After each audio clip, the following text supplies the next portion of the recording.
PCOD ये एक hormonal disorder है जो कि फीमेल्स में होती है। इसमें फीमेल्स में जो है एंड्रोजन की मात्रा यानी कि मेल हार्मोन की मात्रा बढ़ने लगती है, जिससे कि ओव्यूलेशन लेट होता है और पीरियड्स डिले हो जाते हैं और इरेगुलर पीरियड्स की इसमें टेंडेंसी बनी रहती है। इसमें फेस पर अनवांटेड हेयर ग्रोथ होने लगता है, यानी कि फेस पर थिक हेयर आने लगते हैं और बहुत ज्यादा एक्ने होता है। अमेरिकन सोसाइटी ऑफ रिप्रोडक्शन ने बताया है कि इनमें से अगर 2 लक्षण आपको हैं तो आपको पीसीओडी है। यस, तो पहला है कि सोनोग्राफी में ओवरी का पॉलीसिस्टिक दिखना, यानी कि ढेर सारे एक्सेल्स का मैच्योर होना सोनोग्राफी में दिखाई देना। इनमें से अगर आपको 2 लक्षण दिखाई दे रहे हैं तो आपको पीसीओडी है। पीसीओडी के होने के मुख्य कारण क्या हैं? तो सबसे पहला कारण हो सकता है कि हेरिडिटरी हो ये चीज, फैमिली हिस्ट्री में जो चीज चल रही होती है वो आगे ट्रांसफर होने की उसके चांसेस बहुत रहते हैं।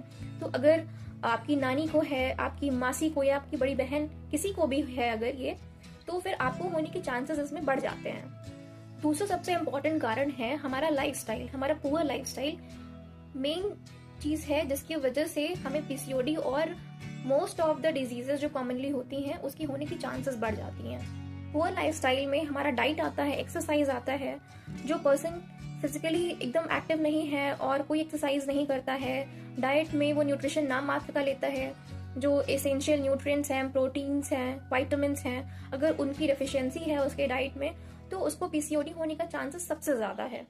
प्रोसेस्ड फूड का ज्यादा इंटेक करने से और लैक ऑफ एक्सरसाइज की वजह से बॉडी में फैट का इम्बैलेंस होता है। इम्बैलेंस की वजह से ब्लड में हार्मोनल चेंजेस होने लगते हैं, जिससे कि पीरियड्स में इरेगुलरिटी होने लगती है, डिले होने लगता है, ओव्यूलेशन डिले होने लगता है, पेशेंट कंसीव नहीं कर पाता है। और ये सबसे ज्यादा यंग पेशेंट्स में होता है, यंग गर्ल्स में होता है, जिनमें ज्यादा एक्ने की टेंडेंसी नॉर्मली देखी जा सकती है। और थिक हेयर ग्रोथ होना एक वेरी कॉमन फीचर है पीसीओडी का।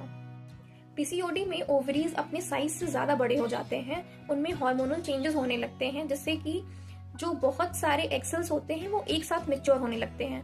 तो सोनोग्राफी में वो हमें दिखेगा कि बहुत सारे सिस्ट बने हुए हैं ओवरीज में। तो इसमें डिले भी होता है। क्यों डिले होता है? क्योंकि बहुत सारे एक्सेल्स एक साथ तो मैच्योर हो गए, पर जिस एक्सेल को रिलीज हो जाना चाहिए था, ओव्यूलेट हो जाना चाहिए था सही समय पे, वो नहीं होता है। जैसे जब नॉर्मल एवरेज मेंस्ट्रुअल साइकिल जो होती है वो 28 डेज की होती है, तो नॉर्मली जो ओव्यूलेशन होना चाहिए वो मिड में होना चाहिए, यानी कि 14th डे पे ओव्यूलेशन हो जाना चाहिए। तो इसमें ये चीज होती नहीं है और डिले होने लगता है। पीसीओडी को डायग्नोज करने के लिए कि पर्टिकुलर पेशेंट में पीसीओडी है कि नहीं है, तो हम कौन कौन से टेस्ट करेंगे? तो पहली जांच है ब्लड टेस्ट, यानी कि खून की जांच। इसमें पेशेंट के पीरियड के दूसरे दिन का ब्लड कलेक्शन हुआ होता है। उसमें हम देखते हैं कि पेशेंट के ब्लड में एफएसएच का लेवल क्या है, यानी कि फॉलिकुलर स्टिमुलेटिंग हार्मोन का लेवल क्या है, एलएच का लेवल क्या है, दैट इज ल्यूटेनाइजिंग हार्मोन का लेवल क्या है। इवन इन दोनों का रेशियो भी हम चेक करेंगे। यूजुअली पीसीओडी में एलएच का लेवल बहुत ज्यादा बढ़ जाता है और इसमें हम पेशेंट की जो है फास्टिंग ग्लूकोज लेवल भी चेक करेंगे, आफ्टर मील ग्लूकोज भी चेक करेंगे। यूजुअली पीसीओडी के पेशेंट्स में इंसुलिन रेजिस्टेंस बढ़ जाता है। इसके साथ ही साथ हम ब्लड में प्रोलैक्टिन का लेवल, थायराइड स्टिमुलेटिंग हार्मोन का लेवल और male hormone that is androgen का लेवल चेक करेंगे, जिससे हम डायग्नोज कर पाएंगे कि पीसीओडी के चांसेस हैं या नहीं है। Treatment of PCOD.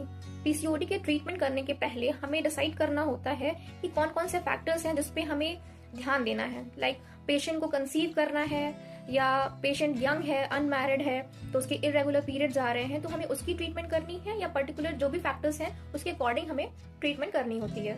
तो आने वाले वीडियो में हम पीसीओडी और उसकी ट्रीटमेंट को और डिटेल में देखेंगे।